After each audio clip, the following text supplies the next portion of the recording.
Assalamualaikum warahmatullahi wabarakatuh.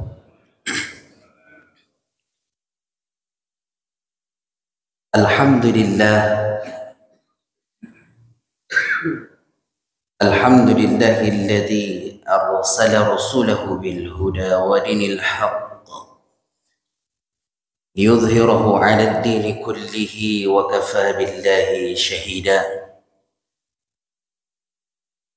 Asyhadu an la ilaha illallah al-malikul jabbar wa asyhadu anna Muhammadan 'abduhu wa rasuluhu khairul anam. Rasa syukur kita kepada Allah Azza wa Jalla. Allah, zat yang menciptakan langit dan bumi dan apa yang ada di antara keduanya. Salawat dan salam kepada Nabi Muhammadin sallallahu alaihi wasallam, sosok manusia yang menjadi pionir perubahan peradaban dunia, memperkenalkan Islam sebagai rahmatan lil alamin. Semoga kita sebagai umatnya tetap istiqamah menapaki perjalanan beliau dan istiqamah dengan sunnah beliau dalam kehidupan. Semoga kita kelak diakui sebagai umatnya bersama beliau di dalam syurganya Allah. Amin ya rabbal alamin. Pada kesempatan kali ini, Bapak Ibu yang dimuliakan Allah, Masjid Jami'at Thayyibah, kita akan membahas sedikit terkait dengan momen hijriyahnya Nabi Muhammad sallallahu alaihi wasallam dari Makkah menuju Madinah Al-Munawwarah.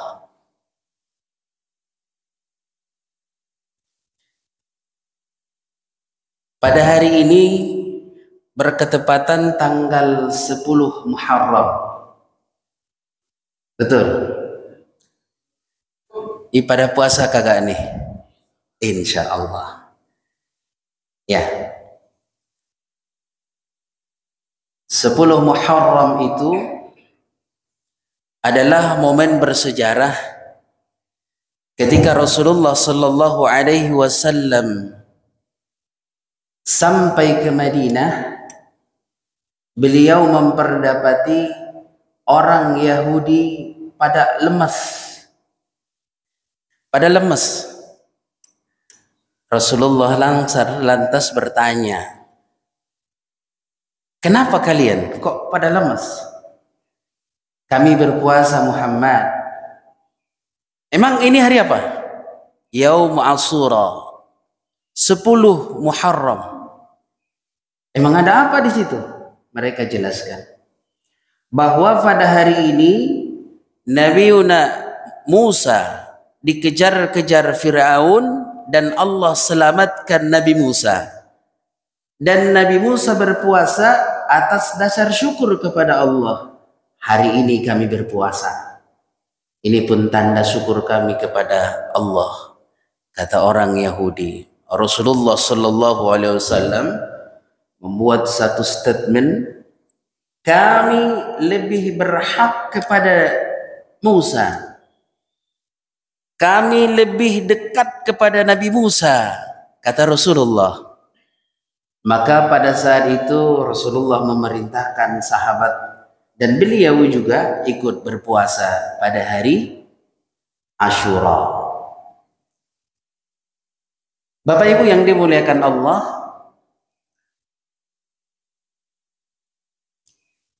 ada perbedaan pandangan para ulama terkait dengan yaum hari 9 dan 11. Ya, kalau Imam Nawawi menjelaskan dalam kitab fiqih bahwa dianjurkan kepada orang yang berpuasa 10 Zulhijjah, 10 Muharram harus menyertaikannya dengan 9 atau 11. Alasannya adalah biar tidak sama ibadah puasanya antara Yahudi dengan orang Itu pendapat para ulama.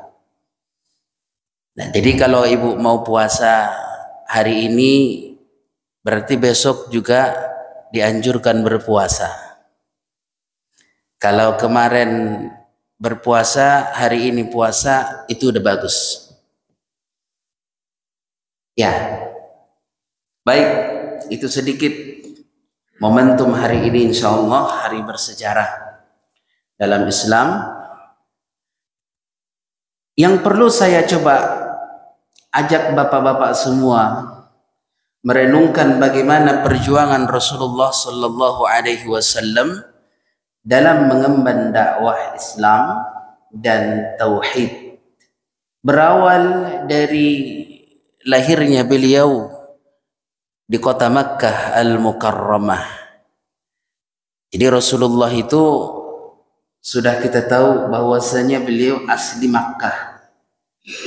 Ya, asli Makkah. Berjalannya waktu, Rasulullah Sallallahu Alaihi Wasallam berumur 40 tahun, dibebankanlah kepada beliau risalah kenabian. Setelah beliau pulang dari Gua Hira, menerima ayat yang pertama turun, yaitu Iqra. Setelah itu dakwah dimulai. Penyebaran tauhid kepada orang-orang pada saat itu yang berpola jahiliyah dimulai. Rasulullah melihat, dan Allah Subhanahu wa taala juga mengarahkan beliau, kalau dakwahnya ini langsung tidak bisa ini. Resikonya fatal. Ya, resikonya fatal. Maka selama 10 tahun Rasulullah Sallallahu Alaihi Wasallam di Makkah dibagi kepada 2 dakwah. 3 tahun selama Rasulullah Sallallahu Alaihi Wasallam berada di kota Makkah 13 tahun, maka dakwahnya itu dibagi kepada 2. 3 tahun berdakwah secara sembunyi-sembunyi, kemudian 10 tahun berdakwah secara terang-terangan. Jadi strategis dakwahnya seperti itu. Ya. Bapak Ibu yang dimuliakan Allah, berawal dari sinilah tantangan, rintangan yang dihadapi oleh Rasulullah Sallallahu Alaihi Wasallam. Tatkala beliau berdakwah secara sembunyi-sembunyi, maka beliau menyusun kekuatan, memilih orang-orang yang bisa mempengaruhi kaum jahiliyah pada saat itu, kaum Quraisy Makkah, termasuk Abu Bakar As-Siddiq. Kemudian ada perintah lagi dari Allah, selama 3 tahun itu secara dakwah tersembunyi diperintahkan untuk berdakwah secara terang-terangan. Mulai dari sinilah tantangan yang Rasulullah hadapi. Semua orang yang mengikut Rasulullah dipersekusi oleh kafir Quraisy. Semua orang yang mengatakan bahwasanya Nabi Muhammad sallallahu alaihi wasallam adalah orang yang diutus Allah untuk merubah tatanan jahiliyah dicari.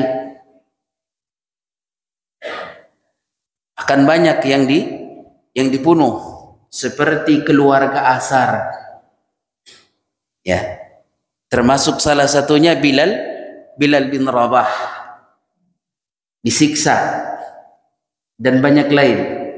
Karena kenapa? Karena mereka menerima dakwah Muhammad. Singkat cerita Bapak yang dimuliakan Allah,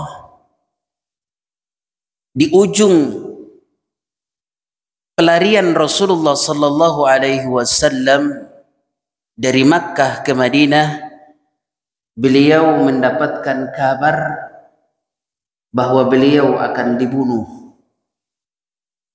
Itu hasil rapat dari kaum Quraisy pada saat itu. Maka Rasulullah sallallahu alaihi wasallam mengajak Abu Bakar As-Siddiq untuk pergi ke Madinah. Bapak Ibu yang dimuliakan Allah, tatkala kesepakatan itu akan dieksekusi, kemudian Rasulullah sudah bersiap untuk berangkat ke Madinah. Dan mereka mengepung rumah Rasulullah sallallahu alaihi wasallam, ternyata tidak ada. Yang ditemukan Ali karramallahu wajhah. Rasulullah langsung berangkat ke Madinah. Kemudian mereka dicari, nggak ketemu. Kemudian ada sebagian yang mengatakan bahwasanya Nabi Muhammad sallallahu alaihi wasallam sudah berangkat ke Madinah, menuju arah Madinah. Mereka kejar dan ketemulah dengan gua Hira. Mereka Abu Bakar As-Siddiq di dalam bersembunyi. Bapak Ibu yang dimuliakan Allah, ternyata kejadian ini diabadikan di dalam ayat suci Al-Qur'anul Karim di surat Yasin ayat 9. A'udzu billahi minasyaitonir rajim. Waj'alna min baini aydihim saddan, dan kami jadikan di hadapan mereka penutup. Wa min khalfihim saddan, dan di belakang mereka juga ada penutup. Fa aghshaynahum fahum la yubsirun, maka mata mereka kami tutup dan mereka tidak dapat melihat. Ini kejadian di Makkahul Mukarramah. Tatkala Rasulullah melepaskan diri dari kejaran, dari tipu daya mereka-mereka yang menginginkan Rasulullah itu mati. Bapak Ibu yang dimuliakan Allah, tatkala Rasulullah sallallahu alaihi wasallam sampai ke Madinah, dan beliau juga harus beradaptasi dengan kondisi Madinah. Yang kita tahu bahwasanya kota Madinah itu penduduknya Yahudi tulen. Ya. Bagaimana sejarahnya? Kok bisa Yahudi itu penduduk kota Madinah? Dulu orang-orang Yahudi yang ada di Palestina mengetahui bahwa Nabi yang akan hadir, Nabi yang penutup semua para nabi, berkerajaan di Yasrib. Itu tercatat di dalam Taurat.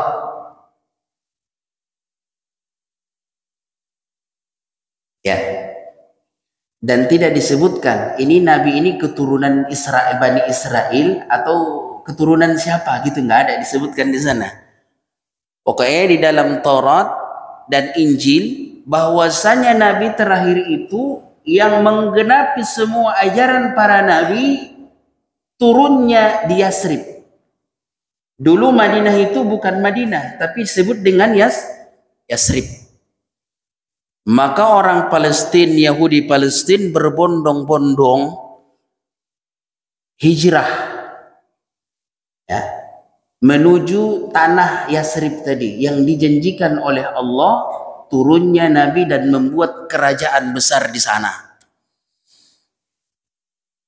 Maka kalau ditanya penduduk asli dari Madinah itu adalah keturunan Yahudi.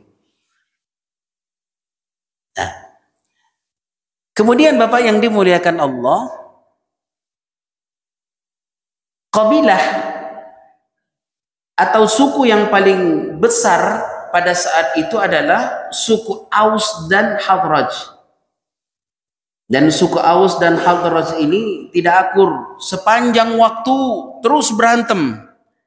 Tatkala Rasulullah sallallahu alaihi wasallam masuk ke Madinah, maka suku Aus dan Khazraj damai, tidak berantem lagi.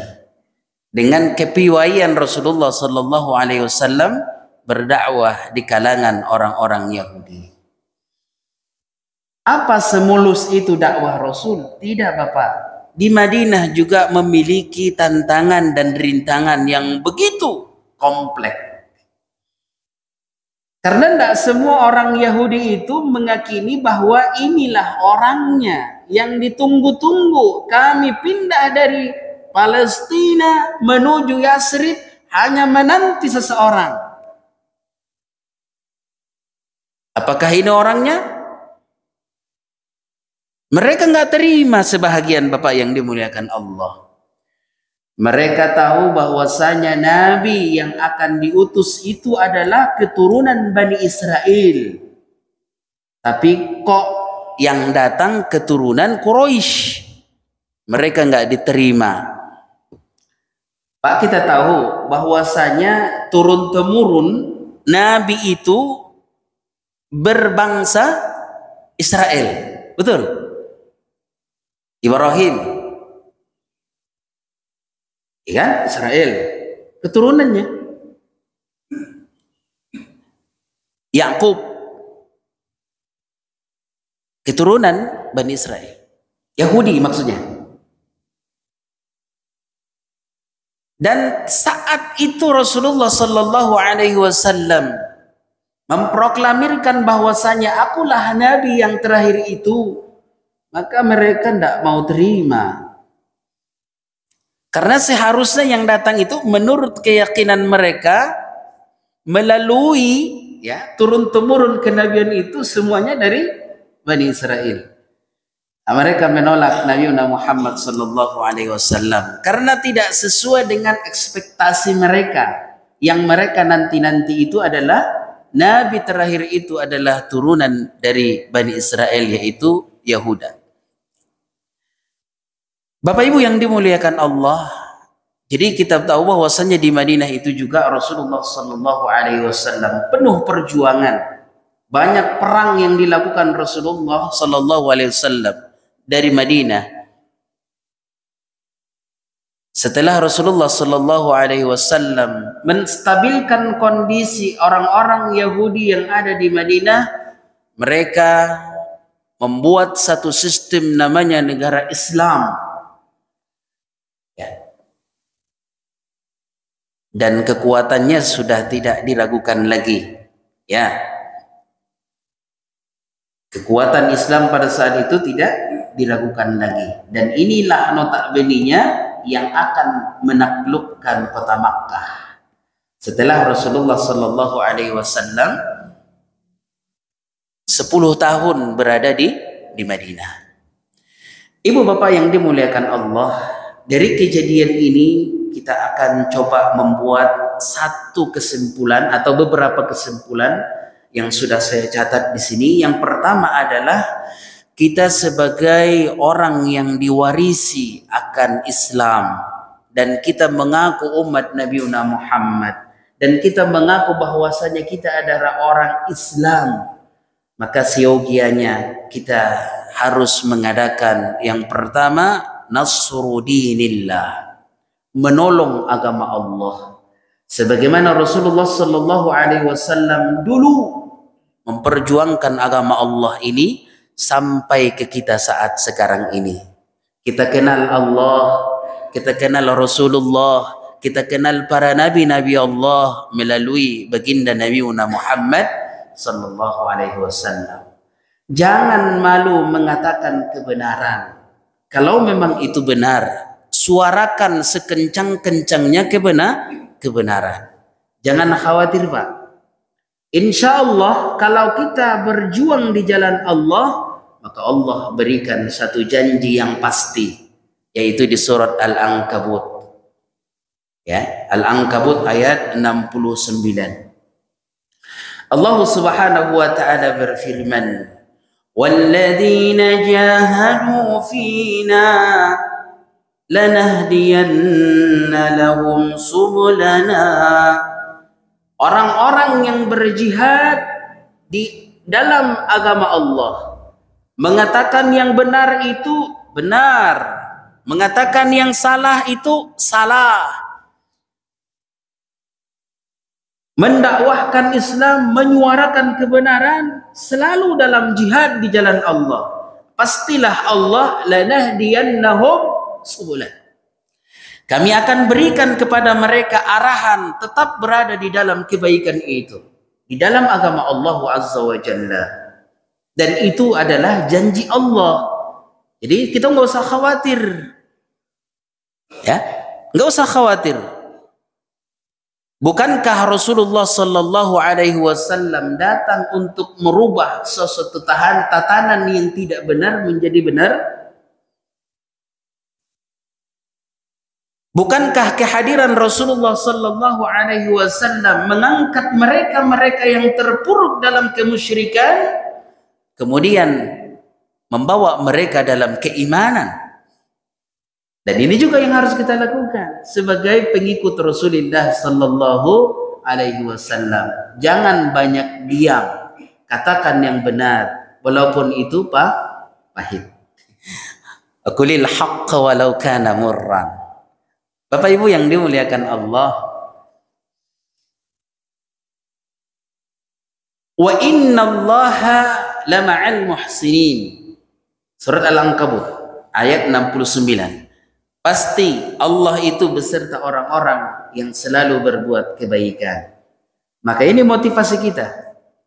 Maka di dalam tafsir Ibnu Katsir dijelaskan siapa mereka-mereka yang berjihad itu. Ibnu Katsir menjelaskan ar-rasul, Rasulullah Sallallahu Alaihi Wasallam, alladzina jahadu itu fi'il madhi, yang telah mereka itu jamak. Siapa yang dimaksud mereka itu?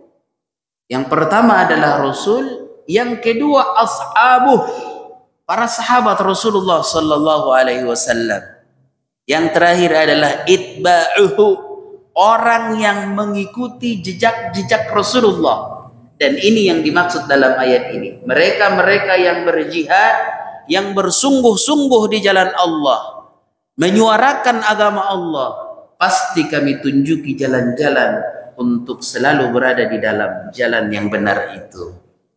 Alhamdulillah. Tidak usah khawatir. Selalu berbuat yang baik, suarakan yang benar. Insya Allah aman. Yang kedua Bapak yang dimuliakan Allah, dalam dakwah Rasulullah Sallallahu Alaihi Wasallam, Rasulullah selalu mengandalkan Allah Azza wa Jalla dalam setiap langkahnya. Maka dikenal di dalam Islam disebut dengan muraqabatullah, selalu merasa diawasi oleh Allah. Dan ini yang perlu kita munculkan dengan semangat tahun Hijriah ini. Insya Allah setahun ke depan lebih baik lagi kehidupan kita tentu. Peribadatan kita juga semoga lebih baik. Ya, apa? Muraqabatu Allahu ala kullil ahwal. Selalu merasa diawasi oleh Allah dalam setiap tingkah laku yang kita perbuat. Insya Allah akan terarah Bapak. Ya, mau ngomongin orang tapi sadar bahwasanya Allah tahu apa yang ada pada hati dan apa yang ada dalam pikiran. Ya, ngomongin orang pasti nggak akan terjadi itu, ya. Ya, mau nyolong sendal juga sama, ya kan? Nah, pasti Allah akan tahu. Karena kita merasa selalu diawasi oleh Allah dalam kehidupan. Maka ciri-ciri orang yang selalu diawasi Allah dalam kehidupan itu ada dua. Ya, yang pertama di dalam hadis Rasulullah Sallallahu Alaihi Wasallam meyakini bahwa segala apa yang kita lakukan menghadirkan Allah Subhanahu wa taala dalam keimanannya, dalam pikirannya, sehingga dia terarah kepada apa yang Allah ridhai dalam kehidupannya. Nah, ini yang harus kita munculkan. Dan upaya yang kita lakukan adalah min husnil islamil mar'i tarku ma la ya'ni. Sebaik-baik Islam seseorang, sebaik-baik keimanan seseorang, meninggalkan sesuatu yang tidak bermanfaat bagi dirinya. Nah, ini sifat orang-orang yang selalu merasa diawasi oleh Allah Subhanahu wa taala. Bertingkah dan berbuat sekecil apapun, kalaulah sekiranya itu tidak bermanfaat bagi dirinya, bagi agamanya, bagi akhiratnya, bagi dunianya, maka pasti dia akan meninggalkan itu.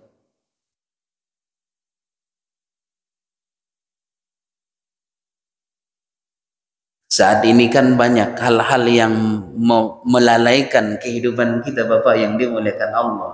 Ya, banyak sekali. Kalau dikatakan handphone, ya itu juga termasuk. Kalau tidak bisa mengontrolnya dengan baik, apalagi generasi-generasi kita ke depan. Yang kalau kita lihat berita-berita, anak bentak ibunya karena dilarang untuk main handphone, ya, dan lain sebagainya. Ataupun hal-hal yang kita nilai tidak ada nilai ibadahnya di situ, yang tidak ada nilai kemanusiaannya di situ, sesuatu yang tidak bermanfaat bagi keimanan dan keislaman, nilai-nilai muraqabah itu ada di dalamnya. Jadi selalu merasa diawasi oleh Allah dengan melakukan hal-hal yang positif dalam kehidupan. Ma'asyiral muslimin yang dimuliakan Allah Subhanahu wa taala, insyaallah bila mana kita menolong agama Allah dengan sebaik-baiknya, kemudian kita lakukan prosesnya itu selalu merasa diawasi oleh Allah dalam kehidupan, inilah janji Allah Subhanahu wa taala. Rasulullah sallallahu alaihi wasallam 10 tahun di Madinah membuat satu sistem kenegaraan, yaitu ukhuwah Islamiyah. Kemudian dia kembali ke kota Makkah, tanah kelahirannya. Maka Allah Subhanahu wa taala memberikan kemenangan buat Nabi Muhammad dan para sahabatnya yang dia tempa di Madinah Al-Munawwarah. Yaitu di surat An-Nasr, Allah Subhanahu wa taala berfirman, "Idza jaa nasrullahi wal fath." Ketika datang pertolongan Allah dan kemenangan. "Wara'aitan nasa yadkhuluna fi dinillahi afwajan." Dan kamu melihat manusia, orang-orang yang dulu menentang dakwah Nabi Muhammad di kota Makkah, yadkhulun, mereka masuk berbondong-bondong ke dalam agama Allah. Nah, ini kebahagiaan yang kita harapkan. Ini yang harus kita upayakan. Mungkin kita tidak bisa mulai dari kolektif, maka kita mulai dari pribadi-pribadi kita masing-masing. Nasrudinillah, menolong agama Allah, kemudian melakukan segala kebaikan-kebaikan atas dasar keikhlasan dan selalu merasa diawasi oleh Allah Azza wa Jalla dalam kehidupan. Insya Allah pertolongan Allah itu akan datang. Fasabbih bihamdi rabbika wastaghfirhu, dan sucikanlah Allah dan bertasbihlah kepada Tuhanmu dan beristighfarlah Innahu kana tawwaba. Sesungguhnya Allah itu maha menerima taubat. Bapak Ibu yang dimuliakan Allah, kita saat ini muslim terbesar di Indonesia. Ya. Bahkan di dunia juga. Insya Allah muslim itu paling dominan. Maka apakah dengan banyaknya